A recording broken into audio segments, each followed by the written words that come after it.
বিসমিল্লাহির রহমানির রহিম। প্রিয় ছাত্রছাত্রীরা, কেমন আছো সবাই? আশা করি সবাই ভালোই আছো। আমিও আলহামদুলিল্লাহ ভালোই আছি। আজ আমি অষ্টম শ্রেণীর ইংরেজি দ্বিতীয় পত্রের ট্রান্সফরমেশন অফ সেন্টেন্সেস নিয়ে আলোচনা করব। তো আমি আগে আমাদের আলোচনার বিষয়টি লিখে নেই, সবাই খেয়াল করো।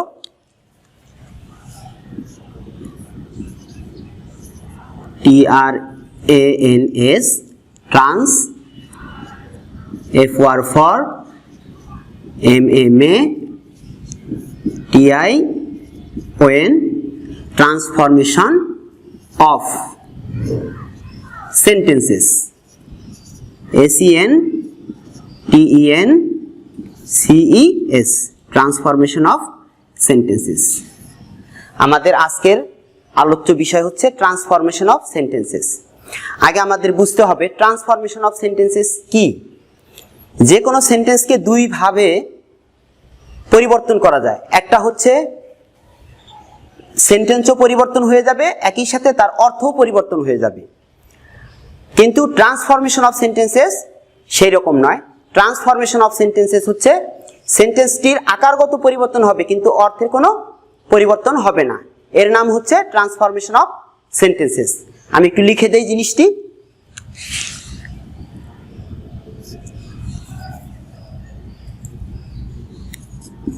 যদি কোনো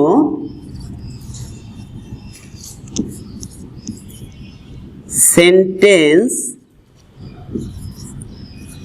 এর শুধু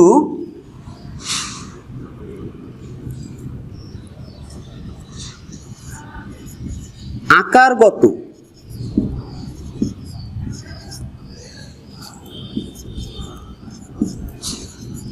পরিবর্তন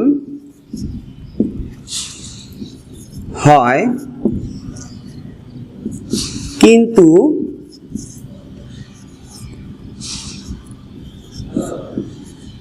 অর্থগত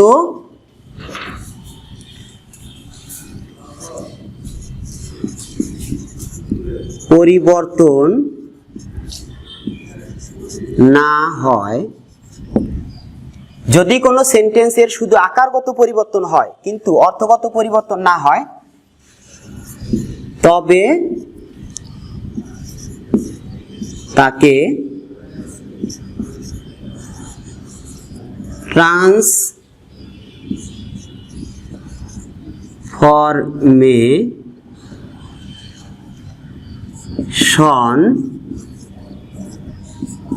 অফ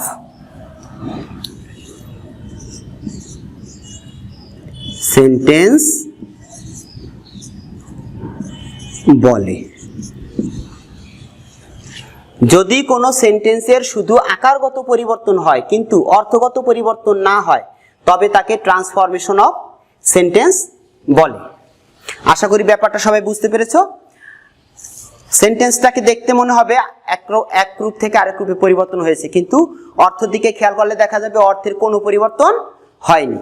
এইরকম পরিবর্তনকে আমরা বলি ট্রান্সফরমেশন অফ সেন্টেন্সেস। যা হোক, আমরা জানি সেন্টেন্সকে অর্থের দিক দিয়ে 5 ভাগে ভাগ করা হয়েছে। যেমন assertive sentence, interrogative sentence, imperative sentence, optative sentence, exclamatory sentence. এই প্রত্যেক প্রকার সেন্টেন্সকে এক প্রকার থেকে আরেক প্রকারে অর্থের পরিবর্তন না করে চেঞ্জ করা যায়। আমরা আজকে এই 5 প্রকারের আলোচনা করব যতদূর সম্ভব হয়। তো এই 5 প্রকারের আলোচনা করতে গেলে প্রথমে আসে অ্যাসার্টিভ সেন্টেন্স। আমরা জানি অ্যাসার্টিভ সেন্টেন্সকে আবার 2 ভাগে ভাগ করা হয়েছে। একটি হচ্ছে অ্যাফার্মেটিভ সেন্টেন্স, হ্যাঁবোধক বাক্য, আর একটা হচ্ছে নেগেটিভ সেন্টেন্স, নাবোধক বাক্য।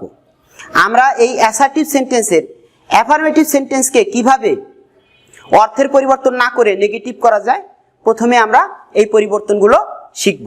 তাহলে আমাদের এখন আলোচ্য বিষয় হচ্ছে যে transformation of sentences affirmative to negative.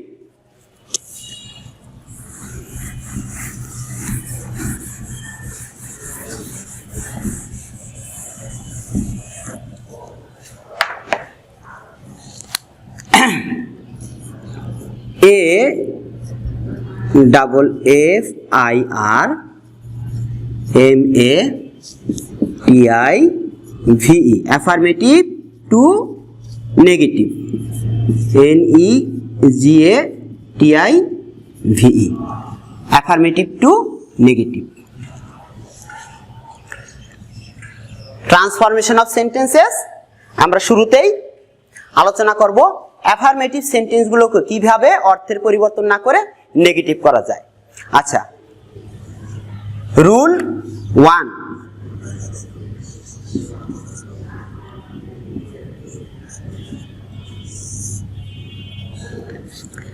আমি আগে নিয়মটি লিখে দেই, তারপর আমি উদাহরণ সহ নিয়ম লিখে উদাহরণ দেব, তারপর আমি বোঝার জন্য বিস্তারিত মৌখিকভাবে আলোচনা করব।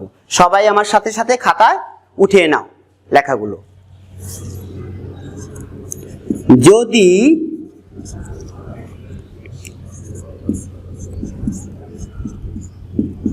অ্যাফার্মেটিভ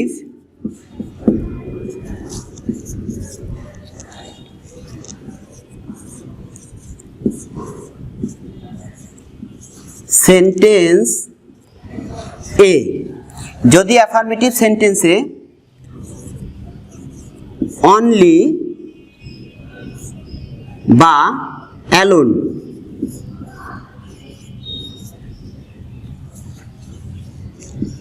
থাকে এবং তা যদি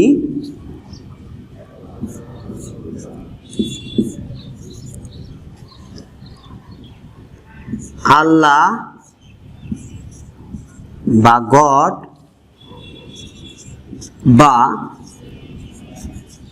অন্য কোনো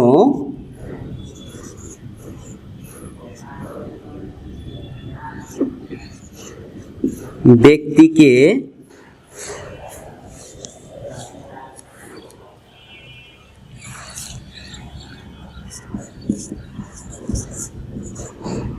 নির্দেশ করে, যদি অ্যাফার্মেটিভ সেন্টেন্সে অনলি বা অ্যালোন থাকে এবং তা যদি আল্লাহ, গড বা অন্য কোনো ব্যক্তিকে নির্দেশ করে, তবে আমি নেগেটিভকে সংক্ষেপে লিখি এনইজি। নেগেটিভ করার সময়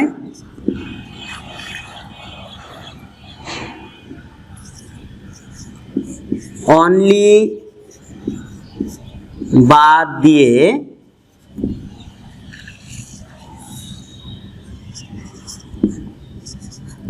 তার পরিবর্তে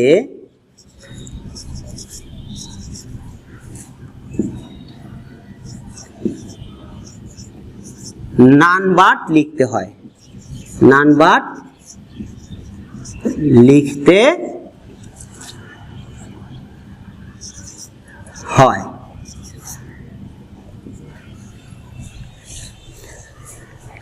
সবাই আবার খেয়াল করো ভালোভাবে, এবং আশা করি সবাই খাতা কলম নিয়ে বসেছো। যদি খাতা কলম নিয়ে বসে থাকো তাহলে নিয়মটি লিখে ফেলো। যদি অ্যাফার্মেটিভ সেন্টেন্সে অনলি বা অ্যালোন থাকে এবং তা যদি আল্লাহ বা গড বা অন্য কোনো ব্যক্তিকে নির্দেশ করে, তবে নেগেটিভ করার সময় অনলি বাদ দিয়ে তার পরিবর্তে নান বাট লিখতে হয়। যেমন অ্যাফার্মেটিভে লিখলাম আমি only Allah can help us. এটাকে নেগেটিভ করতে হলে N E G, N O N E, none but Allah can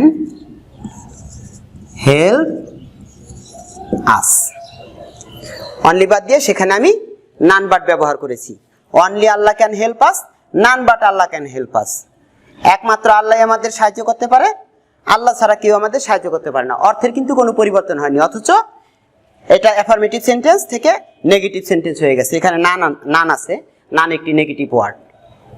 ঠিক আছে, তাহলে আমাদের এই নিয়মটি উদাহরণ দেওয়া হয়ে গেল। উদাহরণ না দেওয়া পর্যন্ত কিন্তু নিয়ম বোঝা যায় না। উদাহরণের অনেক গুরুত্ব, উদাহরণটি ভালো করে খেয়াল করো।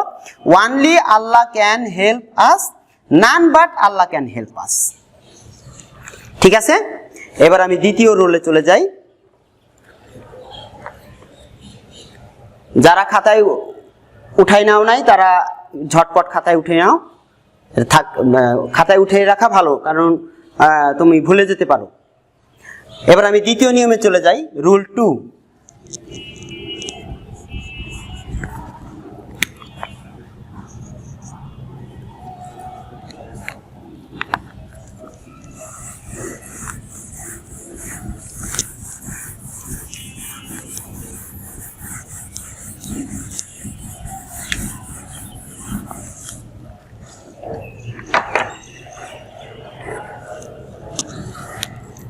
রুল 2 দ্বিতীয় নিয়ম, খেয়াল করো সবাই। সবচেয়ে ভালো হয় আমার সাথে সাথে খাতায় উঠাই নিলে। যাই হোক, যদি অ্যাফার্মেটিভ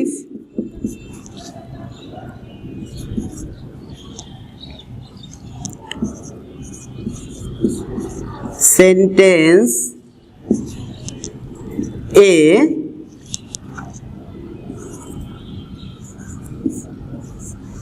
অনলি থাকে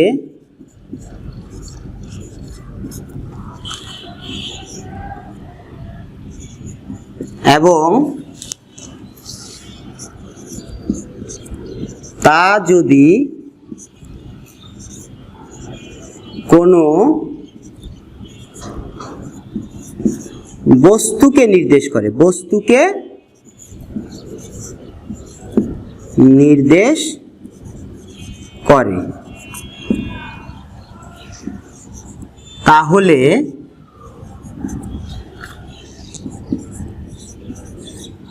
নেগেটিভ করার সময় অনলি বাদ দিয়ে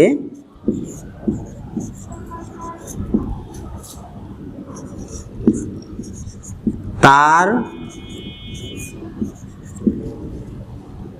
পরিবর্তে nothing but, NOTHING, nothing but দিতে হয়।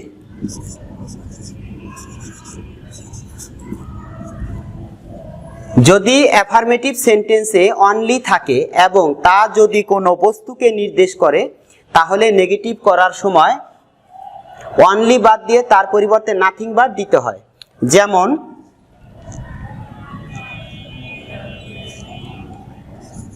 I have only two pens. I have only two pens. এটি একটি অ্যাফার্মেটিভ সেন্টেন্স, এটার মধ্যে কোনো নেগেটিভ ওয়ার্ড নাই। এটি একটি অ্যাফার্মেটিভ সেন্টেন্স। আমার শুধুমাত্র দুইটি কলম আছে।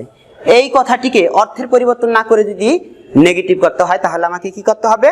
এখানে দেখো, এই অনলি দিয়ে পেন কলমকে নির্দেশ করেছে। কলম বস্তু, কলম হচ্ছে বস্তু, এই জন্য আমরা এই অনলির জায়গায় কি দেব? Nothing but.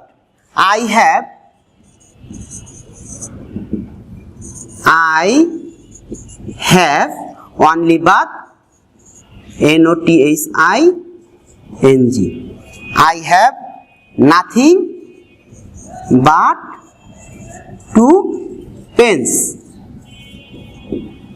ঠিক আছে, এই অনলি দিয়ে পেনকে নির্দেশ করেছে। পেন যেহেতু বস্তু, এই জন্য আমরা এবার অনলি বাদ দিয়ে সেখানে দিলাম নাথিং বাট। আমার দুইটি কলম ছাড়া কিছুই নেই, আর আমার শুধুমাত্র দুইটি কলম আছে। একই কথা, অর্থের কোনো পরিবর্তন হয়নি, অথচ অ্যাফার্মেটিভ সেন্টেন্সটি নেগেটিভ হয়েছে। সবাই একটু খাতায় তুলে নাও।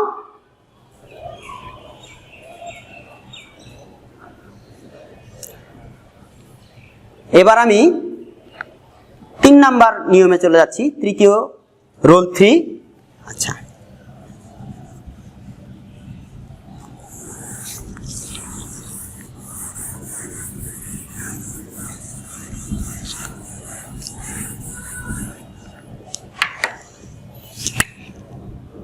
Rule 3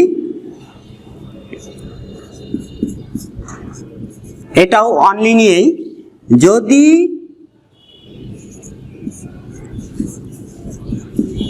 affirmative sentence A only থাকে এবং তা যদি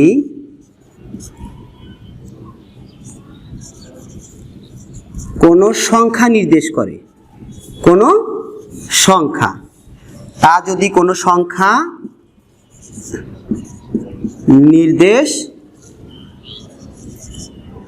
করে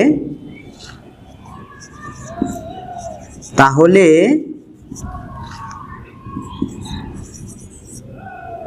নেগেটিভ করার সময়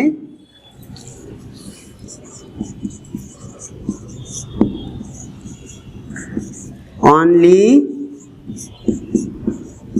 বাদ দিয়ে তার পরিবর্তে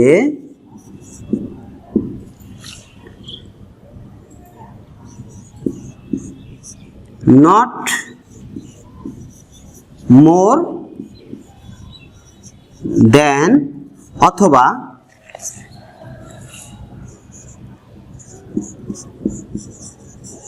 not less than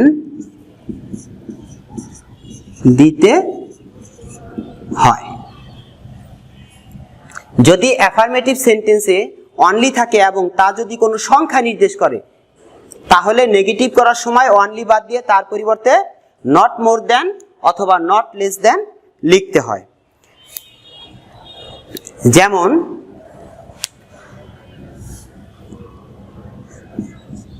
he is only 10, he is only 10। আসলে পুরো সেন্টেন্সটি হতো he is only 10 years old। আসলে 10 years old দেওয়া লাগে না, কারণ কোনো মানুষ 10 হতে পারে না, তার বয়স 10 বছর, এটা বোঝানো হয়েছে। এখানে 10 দ্বারা একটি সংখ্যা আছে, 10 সংখ্যা 10, এই অনলি দ্বারা 10 কে নির্দেশ করা হয়েছে সংখ্যা। হি ইজ অনলি 10, তার বয়স শুধুমাত্র কেবলমাত্র 10 বছর। তাই এখানে আমরা অনলি বাদ দিয়ে নট মোর দ্যান অথবা নট লেস দ্যান ব্যবহার করতে পারি। পরীক্ষায় আমাদের দুইটি লেখার দরকার নাই, আমরা যে কোনো একটি ব্যবহার করব, হয় নট লেস দ্যান ব্যবহার করব, না হলে নট মোর দ্যান ব্যবহার করব, দুইটি ব্যবহারের দরকার নেই। আচ্ছা, আমি নেগেটিভে কি করব?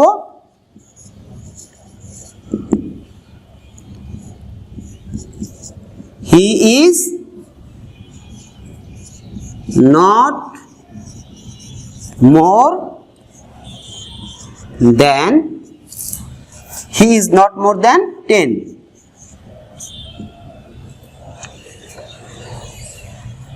যেহেতু অনলি 10 কে নির্দেশ করেছে, 10 একটি সংখ্যা, এজন্য আমরা অনলি বাদ দিয়ে নেগেটিভ করার সময় কি লিখলাম? হি ইজ নট মোর দেন 10। সে 10 বছরের, সে 10-এর বেশি না। এখানে বোঝানো হয়েছে সে 10-এর বেশি না, তার মানে তার বয়স 10। এখানে আমি নট লেস দেন দিয়েও করতে পারতাম, লেস দিয়ে কম বুঝায়। He is not less than 10, তার বয়স 10-এর কম না, তার মানে 10, 10-এর বেশি না, তার মানেও 10। ঠিক আছে? আচ্ছা, আমি আবার শুরু থেকে একটু আলোচনা করি। আমাদের আজকের আলোচনার বিষয় ছিল transformation of sentences. Transformation of sentences কি? এটি হচ্ছে কোনো সেন্টেন্সের অর্থের পরিবর্তন না করে শুধু আকারগত পরিবর্তন করা, এর নাম হচ্ছে transformation of sentences. Transformation of sentences নিয়ে আলোচনা করতে গেলে শুরুতেই যেই পরিবর্তন শিখতে হয় আমাদের সেটি হচ্ছে অ্যাফার্মেটিভ সেন্টেন্সকে কিভাবে নেগেটিভ করা যায়। তো আমরা সেই অ্যাফার্মেটিভকে নেগেটিভ করা নিয়ে এতক্ষণ আলোচনা করলাম। আমরা এখানে 3টি রুল নিয়ে আলোচনা করেছি। আমার প্রথম রুল ছিল যে সমস্ত সেন্টেন্সে অ্যাফার্মেটিভ সেন্টেন্সে অনলি আছে এবং অনলি কোনো ব্যক্তি বা আল্লাহ বা গড এরকম নির্দেশ করে, ওই সেন্টেন্সগুলোকে নেগেটিভ করতে হলে ওই অনলি বাদ দিয়ে সেখানে নান বাদ দিতে ব্যবহার করতে হয়। আর অনলি দিয়ে যদি কোনো বস্তুকে নির্দেশ করে, অ্যাফার্মেটিভ সেন্টেন্সে যদি কোনো অনলি থাকে এবং সেই অনলিটা যদি কোনো বস্তুকে নির্দেশ করে, তাহলে দিতে হয় ওই অনলি বাদ দিয়ে নেগেটিভ করার সময় দিতে হয় নাথিং বাট। Nothing but.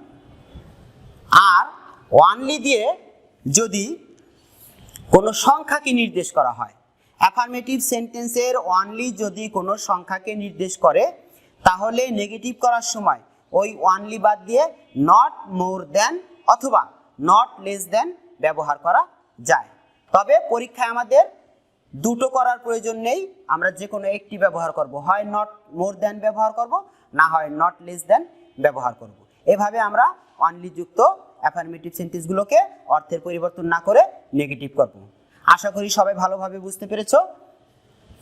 আমি আমার পরবর্তী ক্লাসে ট্রান্সফরমেশন অফ সেন্টেন্সেসের আরও অনেক রুল আছে, আমি আমার পরবর্তী ক্লাসে অন্যান্য রুলগুলো নিয়ে আলোচনা করব। আজ তাহলে আলোচনা এই পর্যন্তই থাক। সবাই ভালো থেকো। যেহেতু দেশে করোনা ভাইরাসের প্রকোপ চলতেছে, যেভাবে স্বাস্থ্যবিধি মেনে চললে সবাই ভালো থাকতে পারি, সবাই সেইভাবেই চলবে। মাস্ক ব্যবহার করবে, সাবান দিয়ে হাত ধুবে, সবাই যার যার স্বাস্থ্যের খেয়াল রাখবে। ধন্যবাদ সবাইকে।